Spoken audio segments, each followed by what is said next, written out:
My name is Ariel Hoy, and I'm the Executive Vice President of the Florida Writers Association. FWA is an all-volunteer nonprofit group for all writers at all levels. We do writing conferences, workshops, webinars, podcasts, and events like this one. Thank you for joining us at the Florida Writers Book Expo. We have 60 booths across genres with some amazing authors for you to meet. And we have one of those wonderful authors joining us today. This is Gayle Woodson. Gayle is a world-renowned surgeon. Her novel, After Kilimanjaro, is the story of a young American physician who finds adventure, purpose, and love in Africa. The book draws on 12 years of volunteer work in Tanzania. To become lost is to learn the way, as an African proverb. Okay, here we are. We're going to start our interview. Welcome, Gayle. Thank you so much. Hi, thanks for having me. This is a lot of fun seeing I love looking on the site and seeing all the other authors from Florida. I think Florida is a pretty literary state. Yeah, yes, and I'm glad we get to talk to so many awesome folks. So before we get started in your life. I started writing almost as soon as I could read. When I was a little kid, I would write little stories and make little newspapers and little books. And I wrote poems and short stories, and I was on my school newspaper. And then I went to college thinking I was going to be a journalist and be a writer. And it was a time when women went to college to get their MRS degree. And I thought I could do writing on the side. But a lot of things happened. We went from, wearing girdles to hold up our stockings to pantyhose to jeans and t-shirts in the 4 years I was at college. Wow. Yeah. It was a period of huge transition. And suddenly I realized I could be a doctor, which is what my father was.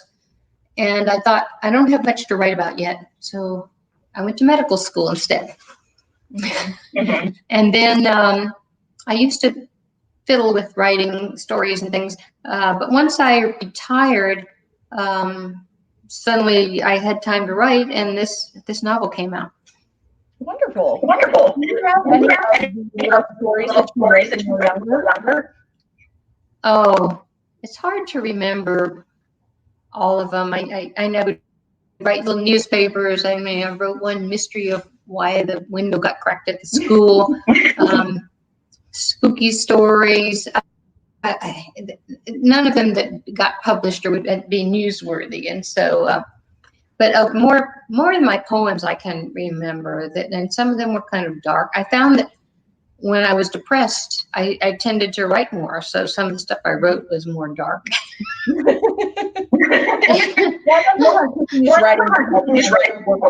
Situations. And of course, if you're in a darker period, that's a time when you certainly would be more likely to write. Yeah. Let's see. So you use you talked about using your experience in Tanzania and integrating it into your book. Can you elaborate on it? Yes, we've been spending 2 to 4 weeks twice a year for ever since 2006. My husband and I going to Tanzania. We're both head and neck surgeons, so we take care of cancers of the head and neck, congenital defects of the head and neck, trauma, tonsils, ear tubes. There's an awful lot that ear, nose, and throat is. When we first went there, it was just a visit. And there were only 5 ear, nose, and throat doctors in all of Tanzania, and it's 50 million people. Wow. So that's not very many. And there were 2 doctors at the hospital where we went who were about to retire, and there was nobody to take their place when they retired. So we started a program to train doctors. Mm-hmm. And the first 3 ear, nose, and throat doctors we trained, they were medical students that we recruited, then became the faculty, and then they've trained more, and now we have a program that trains ear, nose, and throat doctors, and they're moving to other parts of the country. So it's a big shift. It wasn't just teaching them, it's also bringing in equipment, because people always say if you give a man a fish, he'll be satisfied for a day. If you teach him to fish, he can feed himself. But if he doesn't have a fishing pole, he can't feed himself. So we thought we need to provide equipment, and we wanted to train the doctors in their own country, because if you bring them to another country, they're not likely to go back, because then they'd have to practice in an environment that they weren't used to without the equipment.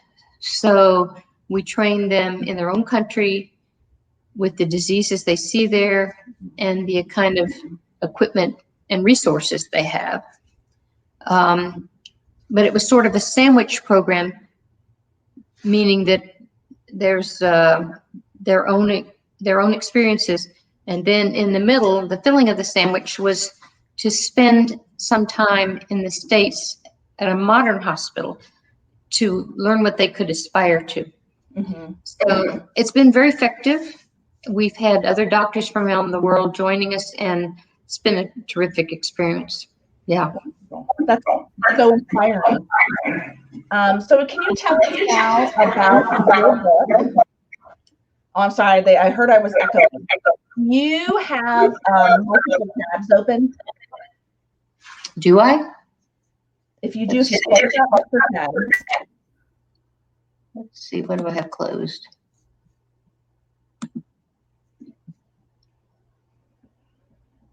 The only tabs I have open were, maybe I'll just turn down my my own volume some. Do you have computer speakers? Do I have computer what? Speakers? Yes. Well, no, not. I'm just on the computer. I don't have external speakers. Okay. Okay. Let's see. Am I still echoing, or is that better? No, I just turned down the volume of my speakers. Okay. Okay. Okay. So with your book, After Kilimanjaro, can you tell us about it and why people should read it? Okay. Oh, well, because it's a good book. Haha. No. Of course. No, but it's more of a fantasy of what I would do if I was a young woman going over there now. And I started writing it mainly because I just wanted it to show how the people over there, with what resources they have, can do so much. And I kind of envisioned it as being kind of a James Harriet, a lot of heartwarming stories kind of together type thing. And I had visited a small village up in the mountains, and they had practically zero health care. Yet there were all these midwives who were delivering babies, and they were kind of the healthcare people. And I just thought, what if you could train those midwives to be, healthcare providers and do basic things, and also instead of delivering all the babies, send the mothers who were likely to have problems to the hospital. And they've done this in some areas of Afghanistan and in Liberia, and there was some. So I just had this fantasy, couldn't they do this? So then I wrote the story with the center being that that's what happened. But then I had to get this young woman somehow up into the mountains, and then I had to have some things happen that, to have a plot that carried it on. So I had this young woman surgeon coming in who's totally ignorant, came because she wanted to climb the mountain, and then learns about the healthcare needs, and eventually winds up in the mountain training these birth attendants, and they wind up dealing with a big healthcare crisis. So that's basically the plot of the book. And two of the things that are a real issue, women's healthcare is a big issue there, like maternal mortality, just a huge issue. And then there's a thing called female genital mutilation. And that actually feeds into that. So women who've had this female circumcision get scarring. They're more likely to have complications with children, with birth. And besides, it's a nasty thing to have. So I wanted to weave those things in. So she becomes aware of these and becomes kind of a, a sort of a person who really is out there working to combat this. And because one of the things about female genital mutilation is it's a thing where it's trying to take that pleasure away from women. The idea that if you do this, then they're not going to go fool around, So I thought, I decided, well, I'll put a love story in there to kind of show you what these women are missing when they have this mutilation. So that's the basic story. So she falls in love with somebody there and didn't want to because she had a boyfriend back home, and it's that kind of story. So that's the book. That sounds wonderful because you have the serious topics that you discuss, but then you also have a love story. So it seems like they balance each other out nicely. Yeah. Do people in Tanzania read your book, or is it mostly over in the U.S., a little bit of both? Well, the people in Tanzania, they can't afford to buy books like we do. But I've handed them out. The medical students and the doctors over there love the book. They love it. So I took a case of them and passed them out to people. And one of my students there has a wife who is a middle school teacher, and she is using the book in her teaching because there aren't that many books that are written in English language that have to do with Tanzanian culture. So it's something that they've been using in schools. And the next time I go, I'm going to take another case and really spread them out. The other population of people that enjoy the book are people who have gone to Kilimanjaro on holiday, and they've gone on safari, they've climbed the mountain, and they love to read the book. So those are kind of some of the more avid fans. That's wonderful. And it's really interesting that they use it in the school, and so sounds just so like rewarding after you've written the book. Well, yes, exactly, and because people do love to read something that shows their culture and landmarks and customs and things that they're accustomed to. Is there anything else that you would say about being an author that you find rewarding? So you've gotten some good feedback from some fans. What else do you find rewarding? Yeah, that's fun. And one of the things I really like is meeting with book clubs. And I tell you, this COVID pandemic was terrible for so many things, but it means Zoom opened us up, and you can meet with so many more people that way than you would if you had to fly around or something. So I just love having book clubs online and meeting people. So last week I was visiting with, it's not so much a book club, it's called Houston Breakfast Club. It's been going on since the 1930s, and it's women, mainly women, business women, and they had this meeting in the morning once a month.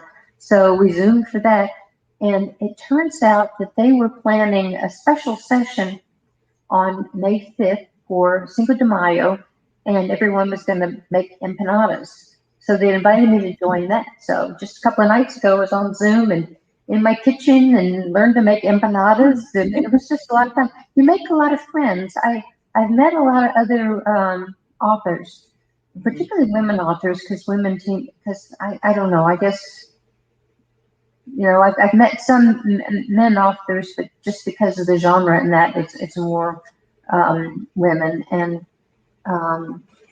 we email each other about issues that came up, and that's one thing I wasn't expecting, was to make so many friends that are authors and kind of distantly. And that's what, the author community, it's fantastic when you get to connect with other people and talk, there's a connection there. You understand the process, and you kind of know what kind of person people are if they write a lot. So that's wonderful. So you were talking about book clubs. What are your favorite books that have impacted you in your life? I think one of the books that really jarred me was a book called Cutting for Stone. Bradbury, have you read that? I have not. What an incredible story. It's a very thick book. I was getting ready to board a transatlantic flight because I used to go to Europe 3 or 4 times a year for different medical conferences, and so I get a book to read, and I just thought the cover looked neat. but it's a surgeon who wrote it, and the story is set in primarily in Ethiopia, and it deals with the oppressive regime there, what medicine was like there. Also gets into genital mutilation, talking about when Haile Selassie, and then so it's historical and it's medical and just beautifully written. And I thought, whoa, that's really a great book. I started reading kind of some more adult things when I was like in junior high, and I really liked James Thurber's A Bridge Over San Luis Rey. Are you familiar with that book? I'm not. Oh, it's an amazing book.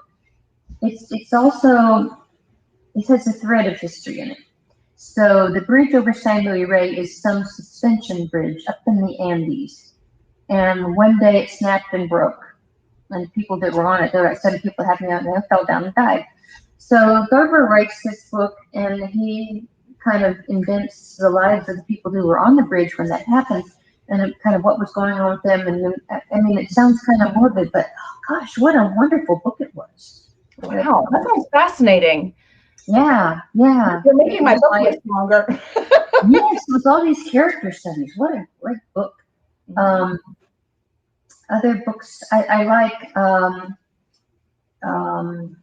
Ray Bradbury, The Martian Chronicles. I think it's just an amazing book. So I went through a real science fiction period. It was Martian Chronicles, Kurt Vonnegut stuff, especially Sirens of Titan. Have you ever read that? No, I haven't. Oh, that's one of Vonnegut's best books. People think about Slaughterhouse-Five because of the movie, but Sirens of Titan is one of those books where you go along and you think, okay, I know how this is going to turn out, and then all of a sudden, whoa, that's different, Yeah, the Titan is one of the moons of Saturn. So, and then I read a lot of nonfiction too, obviously a lot of medical things, but I like Guns, Germs, and Steel, which is about how the world became what it is. And then there are 2 books. One's called 1492, and the other one's 1491. It's like pre-Columbian and post-Columbian kind of world things. And there was just so much going on in South America before a lot of the population got wiped out by viruses coming over from Europe. And so I like that. And I like archaeology. I like a lot of things to read. It sounds like you have a lot of like worldly, through traveling and your knowledge. And so how do you do, when you're about to write your book, how much research do you normally do? Do you find that you have to do less because, you travel and you've been around different places, or is it that you find that you still do the same amount, you think, as other authors? I probably do the same amount, because you think you know something and you like to go and make sure, or if it's a medical issue, you want to make sure you're right on the top. I tell you, this book, After Kilimanjaro, one of the things that came up later is that there are these birds that sing around my house in Africa. We have a house there. And one of my friends told me they were, they were hornbills. And I thought they were another kind of bird, which is only in South America. So toucans, yes. They look like toucans. They look exactly like it, but they're called something else. Anyway, I've had some people, writing in these critiques. Oh, this is terrible. She doesn't know what she's talking about. She's talking about toucans and only in South America. Well, they were up in my tree and they looked like toucans and they were making this noise. So it was, I didn't go in and research that bird that thoroughly. I just assumed that everybody called them a toucan, so I thought they were. So you have to double check things and make sure that it's right, because otherwise, people kind of think you don't know what you're talking about. Yeah. Right. When they discredit you, and you just lost it. I know. And my next book, I'm working on a sequel to After Kilimanjaro, where she's going to go to Congo. So I'm definitely on the research phase on that. But my other book is set in West Texas, and it has to do with an opioid epidemic. And So I have been doing, I've done a lot of research for that. And you don't just do some research and then you go write the book. You kind of do the research and then you start writing and think, whoa, what about this? I need to, and you'll read, or some article will pop up and say, oh my gosh, I didn't know about that. And so that gets worked into the book. Well, that's wonderful. Well, I'm looking forward to reading your book and seeing what comes next from you. We are about out of time, but I want to say thank you for joining us. Please make sure to go to Gayle's booth. It's Gayle Woodson, and go check out her books. And we will have other interviews here a little bit later. And if you're interested in learning more about the Florida Writers Association, you can visit floridawriters.org. Thank you so much, Gayle. And thank you, everyone. And have a great night. Thanks so much. Good night.